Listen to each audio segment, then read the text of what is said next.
The simplest way to understand MindShift is that it is a barn-raising approach that helps you solve gnarly problems and rebuild trust.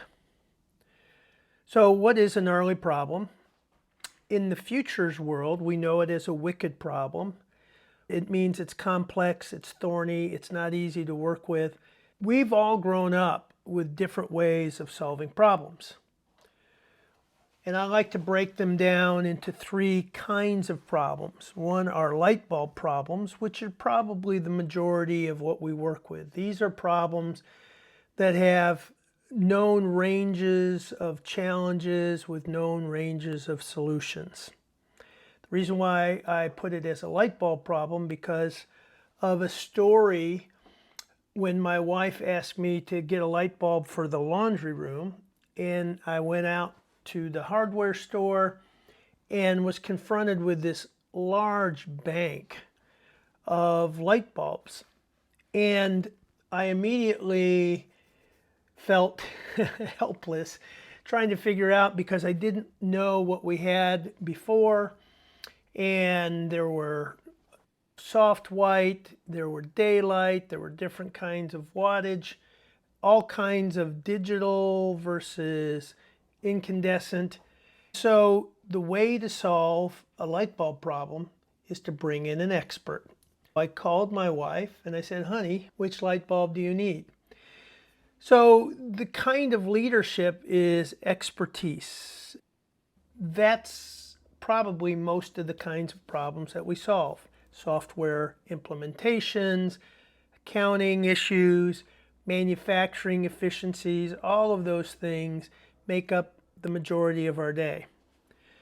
But then when the external circumstances change, that calls for the ability to pick a direction, and we move in that direction. But the key to leadership when we hit a crossroads, this is strategic levels of decision making, where we have to select a direction, understand the risks, align the organization, and prioritize the resources to focus on that strategic initiative.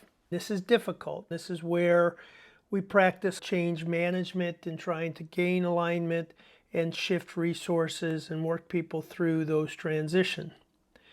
But then there's a third kind, and that's the gnarly problem or the wicked problem, where the solutions are not easy to identify. They're interdependent.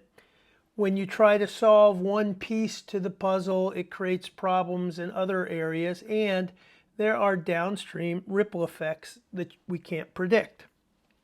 So the challenge that we ran into in the war in the Middle East with a distributed enemy that was networked in communication and mobile and agile, they were highly aligned in mission but highly distributed in their different efforts. So that was hard. It was asymmetric, and so a linear strategic approach into an asymmetric area gave us a huge disadvantage. Stanley McChrystal's book, Team of Teams, was one approach to restructure organizationally to focus on real-time information, alignment on mission intent, then cross-functional teams that had the latitude to make decisions in real time.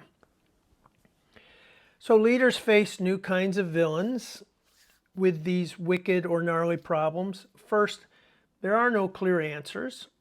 Second, we don't know what the future looks like. And so the pandemic is a good example. No clear answers, uncertainty about the future, feedback loops, that's that viral effect that comes in that once it starts, there's no telling where it goes. Arab Spring is another example of a feedback loop and a viral effect. Disruption in terms of supply chain, our habits, our ways of life, and it's like experiencing a mass disaster, like a hurricane. We've in hurricane season right now, and there is a psychological progression of going through a mass disaster. The pandemic was a global mass disaster, and one of the clinical psychologists I work with Dr. Jernigan said it was nothing short of wartime conditions. So these disruptions keep us off balance, drain our energy and our mental health, and it happens in organizations and families as well. I know several families, ours included, through the pandemic that lost income, lost loved ones, had to reorient their life to take care of kids and teach them, or caregivers to parents. All of this is the new reality that leaders need to know how to help their organizations manage through these and build resilience. Then there is the shadow culture. I like to describe shadow culture is it's what happens when you're not there. When we work with organizations, we go through the 4 cultures that live side by side in an organization at one particular time. There's the aspirational culture, what you look like at your best, usually encapsulated in mission, vision, and values.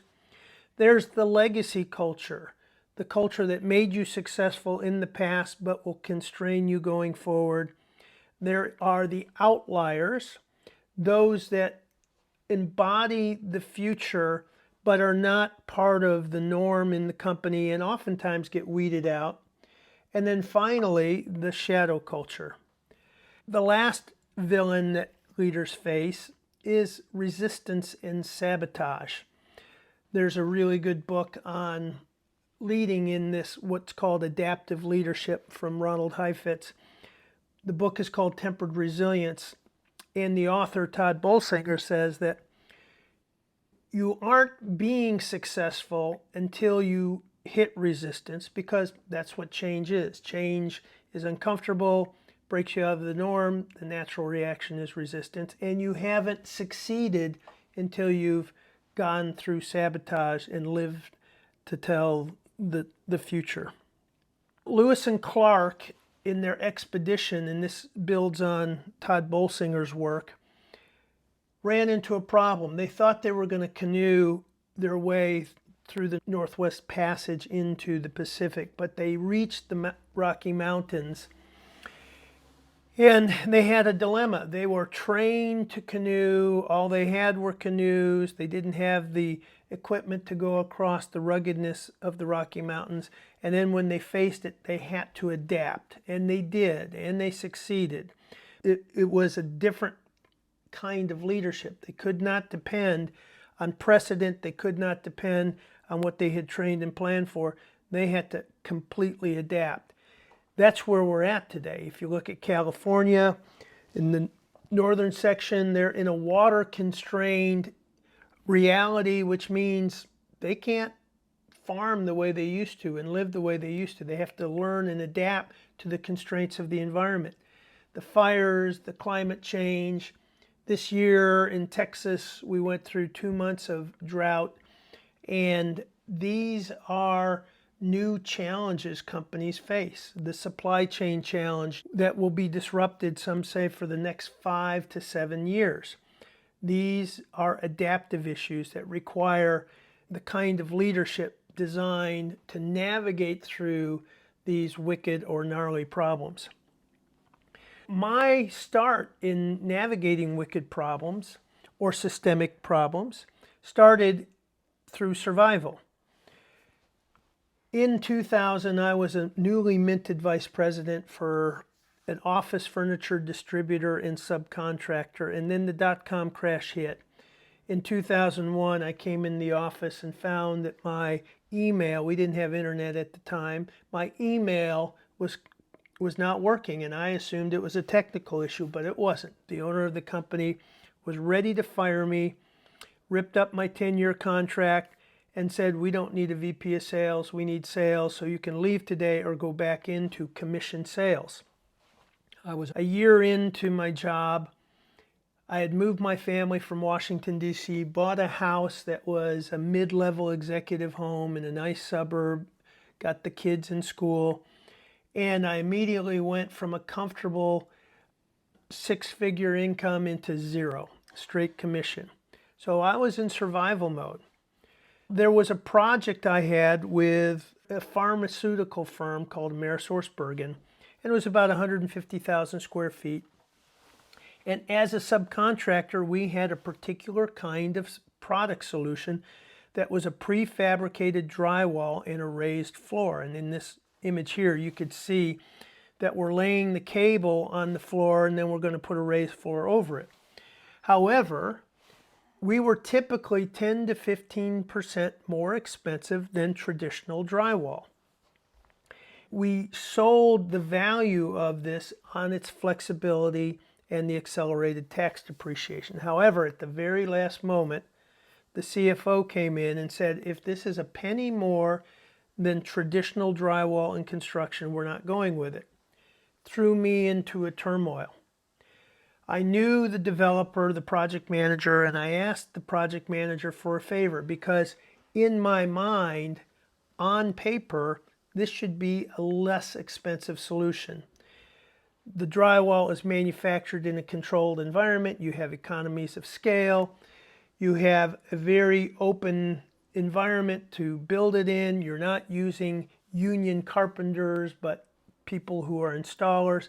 All these things should have made it less, but it wasn't. I was backed into a corner and found that it was the system that was the problem.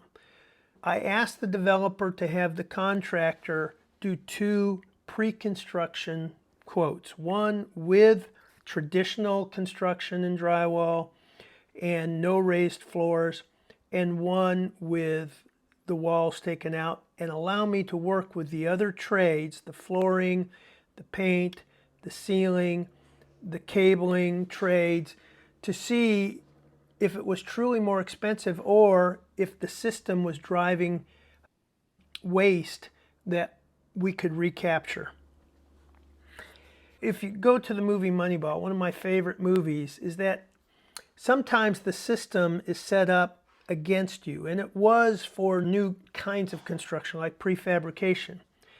In construction, you have different crafts that do different things. You've got people who do the drywall and tape and bed and the cabling and the lighting, and all these separate individuals work independently, and they've learned to do rule of thumb pricing by lineal foot, by square footage.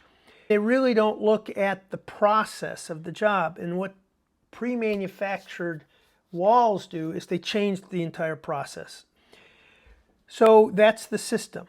It's a craft-based system. Now we have a new innovative solution confronting the system and the inefficiencies. So in the movie Moneyball, it's the Oakland A's that have a payroll 1/3 the size of the Yankees or the Boston Red Sox or the Texas Rangers, and they still have to put a champion team on the field every year. This is a story about that the system that was currently in place for choosing individuals was inefficient. It overvalued offensive players, undervalued defensive players. It undervalued people who could just get on base. And when they analyzed how the game worked, they found that there were ways to arbitrage it. That's what I did here.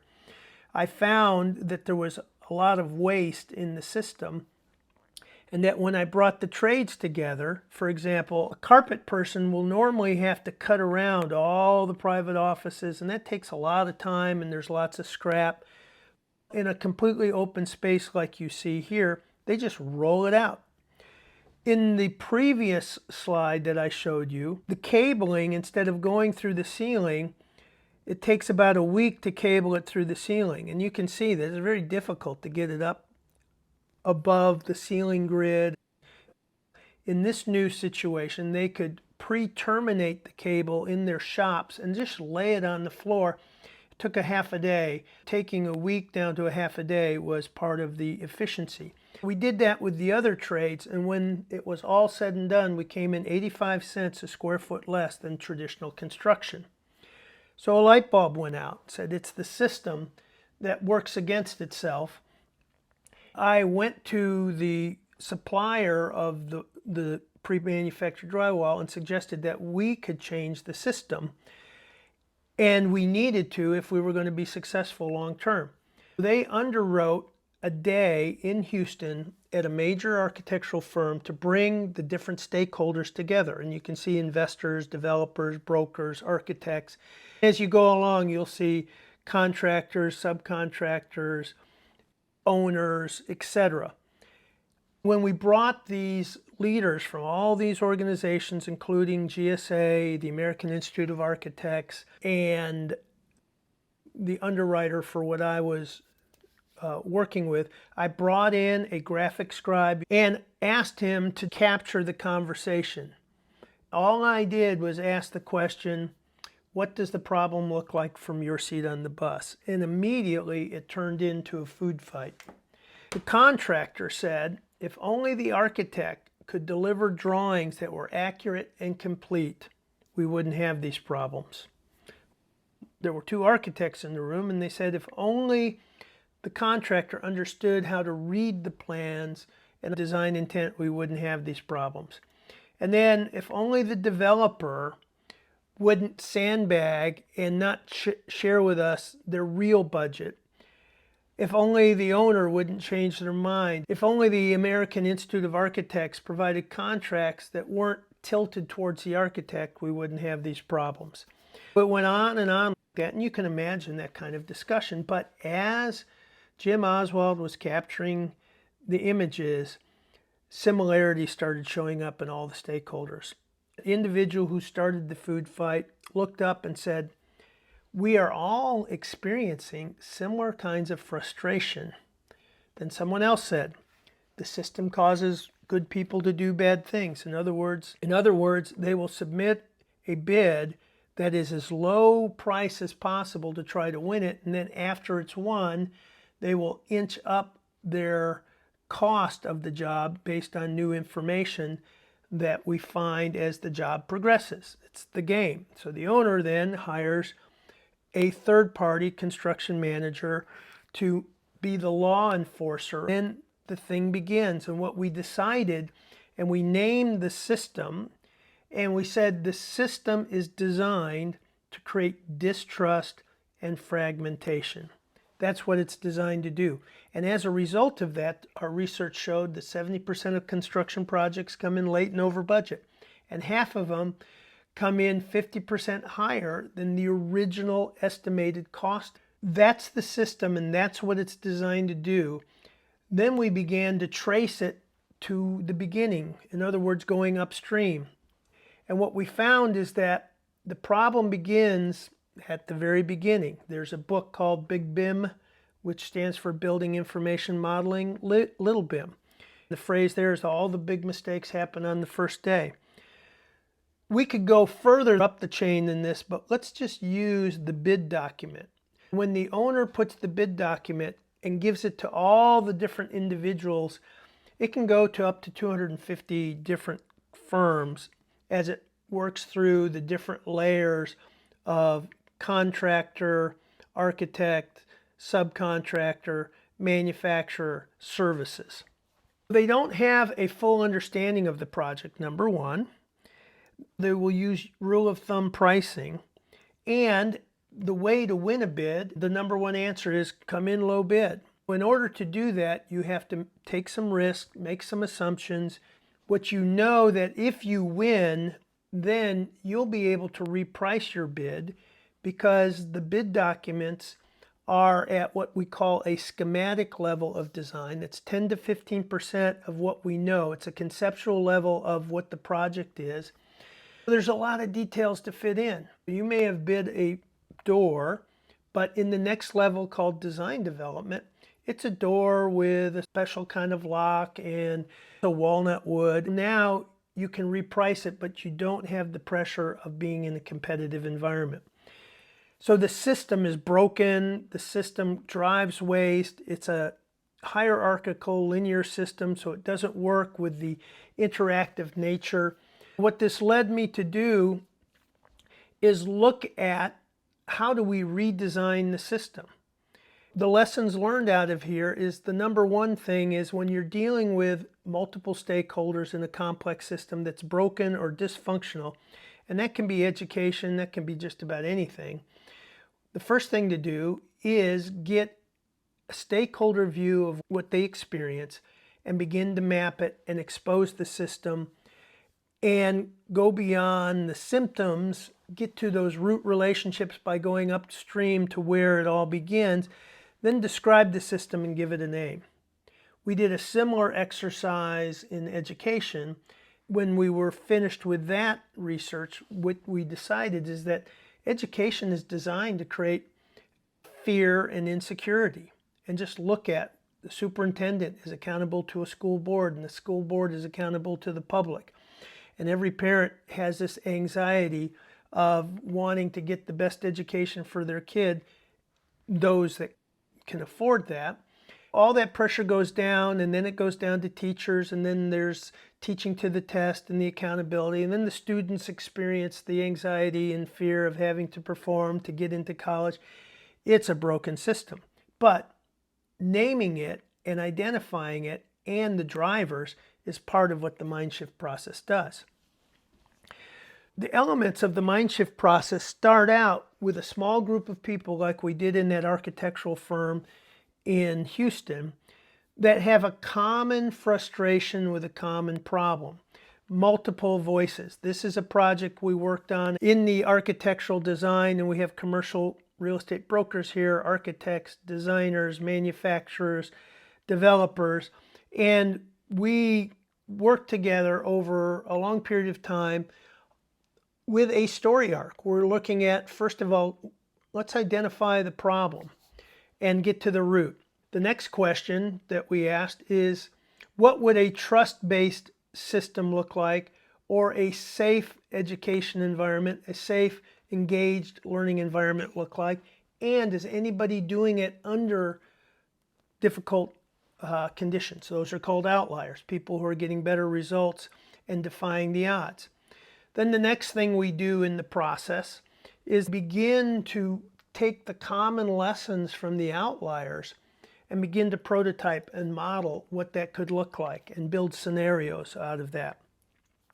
Out of that, we begin to synthesize the research and communicate it at a level for non-technical leaders. Part of the MindShift process is getting the right kind of leaders to come together. This is one of the education projects in Columbus, Indiana. You need diverse expertise. You need stakeholders that live within the system. So in the education research, we actually brought students in and parents as well to look and dialogue on these. But you also need to have leaders who are willing to put their egos out the door and come in with a curiosity mindset, not with the typical hero syndrome that we've got. Then we'll do a test with the group. First time we come together, I call it a collection of the curious. The first 3 to 5 months, it's just who's interested in the conversation, what sector of the conversation are you from, and going from this vetting process and taking them through mapping out what the next 18 months is going to be like and what the commitment levels are. We go from a collection of the curious to a cohort of the committed. This is a representation of the model that we've developed. It comes out of the model that Columbus, Indiana, their civic lab, it's very similar to MindShift. We go to Columbus on every MindShift because our processes are so similar.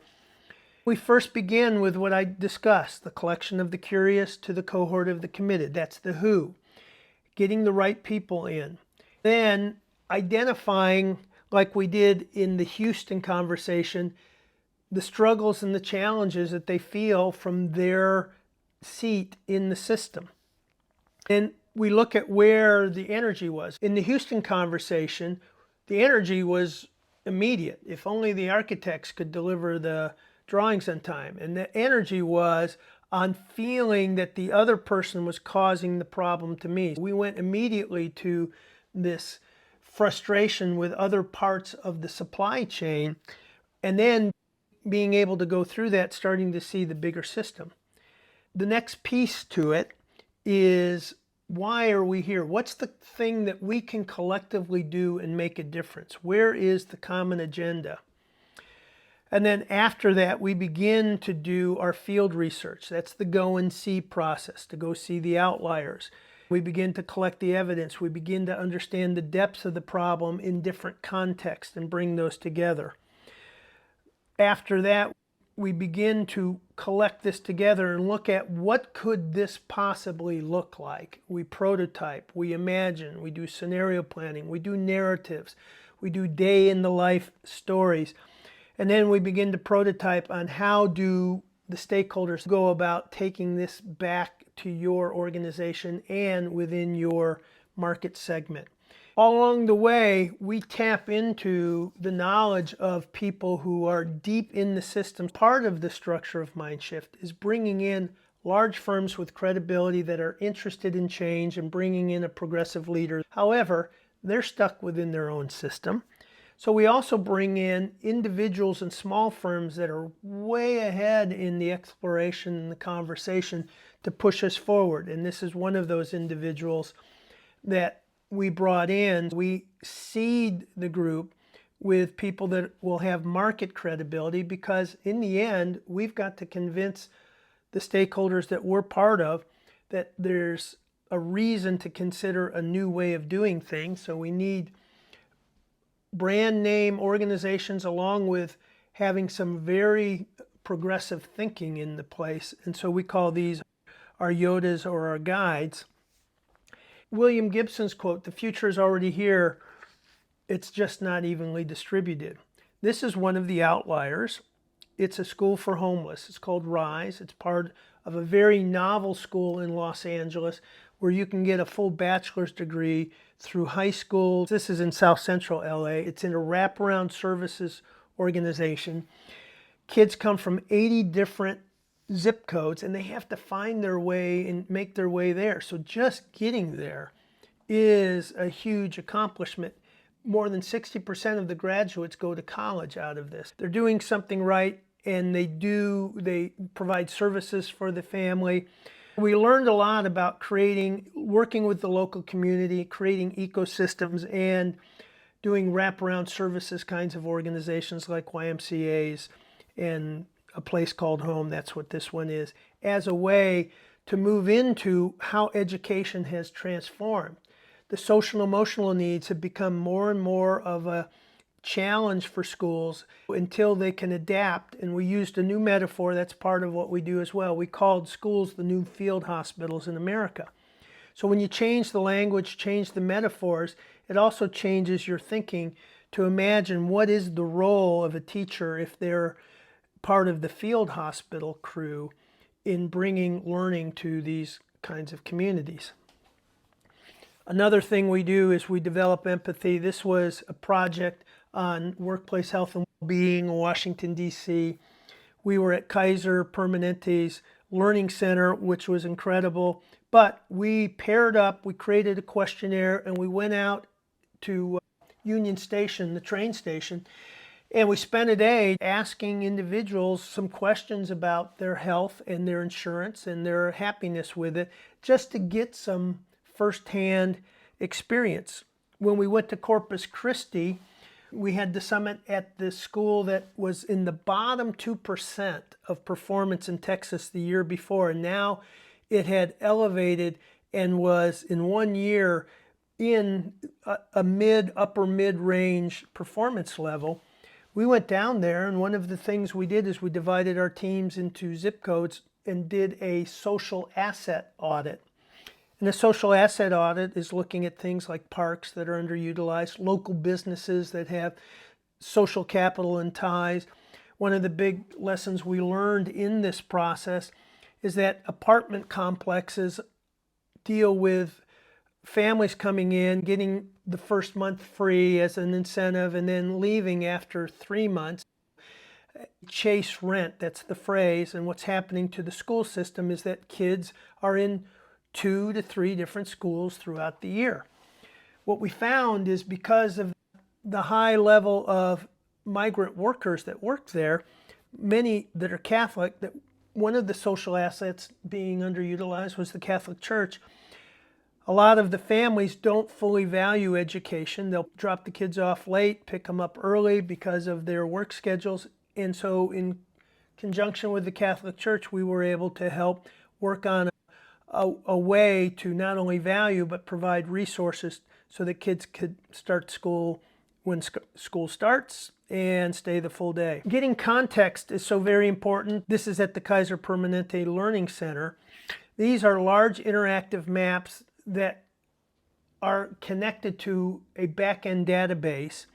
And that back-end database allows you to look at cities and populations based on income levels, based on health resources, schools, the school performance levels. And one of the big ahas that came out is the areas that were most at risk were near highways that had very few sources of food. They were food deserts, they had high crime, and they were neglected. But it was very clear, you could see the patterns just by pulling this data up and then toggling the data between education levels, income levels, health issue levels like chronic disease and things like that, and it paints a very vivid picture. So getting context-rich information is part of the process.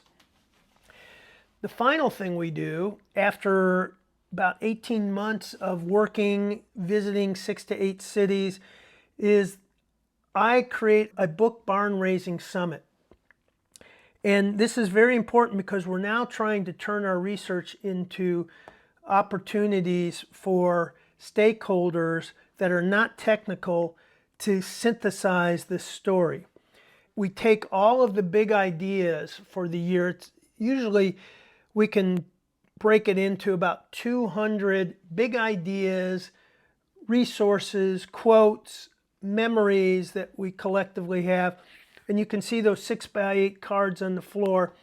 So we hand write a deck of cards, and then we copy those deck of cards based on the teams. This was a barn raising summit on our education project.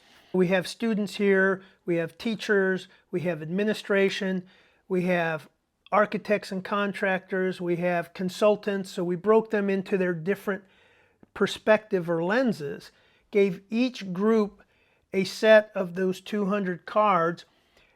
I brought in a Disney producer, futurist, to spend an hour teaching the teams how to take research and turn it into storytelling. And then he was there to coach the teams as they were working through it. The job was, if you were going to write the book, what would you do? So they had to create a table of contents with the cards, and they had blank cards if they wanted to use those. They didn't have to use all the cards. They created a table of contents, then they took the cards and built underneath those cards the storyline for each chapter, the chapter headings, the storyline for each. We took them through different exercises of creating a book cover to synthesize it, creating a movie trailer and creating the movie trailer and giving us a YouTube version of it to synthesize it. We created a comic. This is a mock-up of a comic that we were working on that we have, and some of this is in the book. Here's the book cover example that one of the teams built, and that's a picture of kintsugi art. Kintsugi is Japanese art where it's broken pieces of pottery that are glued together through a golden bead. It's called the golden reveal. The metaphor of the art is how the brokenness is brought together is the beauty and the story. That became the title of our education book called Whole. We report these out and we film them, and then I take all the cards, we put them together in the order that they were built. I take the cards, I take all the video, we transcribe it, and then I disappear and write a book. And the book, again, is geared towards non-technical users, parents, administrators. In the workplace, it's business leaders, business decision makers. It's got that Disney quality of kids can watch it, grown-ups can watch it, and it's meaningful at different levels. We partner with a major publisher. While he has been the primary publisher, I'm moving off of that now primarily because I want more rapid movement, and part of where we're heading is doing more video and real-time assessment and content development. We're evolving as we're understanding how to use the medium. The final piece is to go out and tell the story. So we develop a rollout strategy with the participants so that they can go back to their market segment and begin to encourage people to look at a better way, understanding the dysfunctions of the current system and how it's creating more risk or higher cost or lower results, and the stories of the outliers, that here's the hope and here's what we've learned, and the common principles, which are the outliers, finding what's common with them and calling those principles, and some of the scenarios we've developed and some of the tools. That is the MindShift process. Going back to the beginning, one of the things in dealing with wicked problems, I believe this is part of the hero's journey. I did not start out in this process to write a book, to create a process, to begin several movements. I was trying to solve a very particular problem. I was near bankruptcy. I was in $150,000 of credit card debt when the dot-com crash hit. The project with AmerisourceBergen was a life and death challenge that I had to face. And when the CFO said, we're not going to do it if it's a penny more, my back was up against a wall. And this quote by Joseph Campbell describes the passion it takes to go out and change the world. We're not on a journey to save the world, but to save ourselves. But in doing that, you save the world. The influence of a vital person vitalizes everyone around you. And then Margaret Mead's quote that a small group of people can change the world.